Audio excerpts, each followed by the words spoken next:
How Aragorn lives so long after The Lord of the Rings.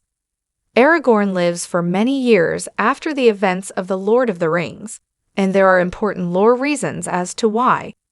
Viggo Mortensen delivered an iconic portrayal as Aragorn in The Lord of the Rings, movies directed by Peter Jackson, and he'll hopefully be returning to the character for the upcoming movie, The Hunt for Gollum.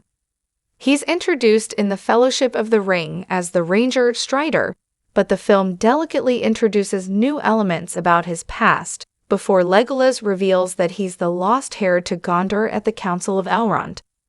Gondor is one of the notable human kingdoms in Middle-earth, which was founded toward the end of the Second Age.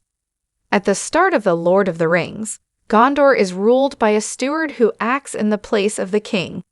This makes it all the more important to the narrative, and for the hope of men for the king to return and lead the people to victory. Aragorn is heavily influenced by Arthurian legend and the idea that a mythological king and leader will one day return. Aragorn lives to be 210 after The Lord of the Rings. Aragorn, son of Arathorn, is 87 years old at the time of The Lord of the Rings, making him significantly older than actor Viggo Mortensen, who was in his early 40s around the time of filming. This is a point of confusion for viewers watching the movies but who don't know much about the lore, as this fact is mentioned in The Two Towers without much of a lore explanation to back it. Aragorn passes away at the age of 210, living a long life as a renowned king, hero, and warrior.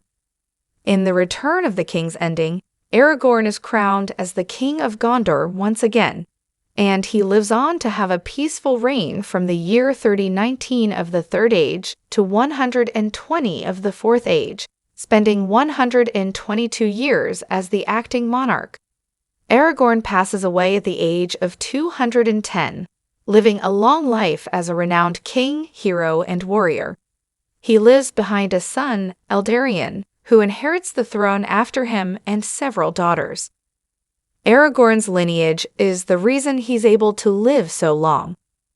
The reason for Aragorn's long life dates back to the end of the First Age of Middle-earth, following the War of Wrath. The Edain were the group of men who fought alongside the elves against Morgoth. They were then blessed with longer lifespans in return for their deeds. This group then became known as the Númenóreans, who are depicted in the Rings of Power. From them came the Dúnedain, who fled Númenor before it was destroyed and established roots in Middle-earth. Aragorn is known to have a small amount of elf blood in him, but that's not the reason for his long life in The Lord of the Rings. Aragorn is one of the Dúnedain, and though the gift has dissipated over thousands of years, he's descended from royalty who had the longest lives, so his is still quite lengthy for a mortal. Faramir had some of this blood as well, but only lived to be 120, as his wasn't as royal.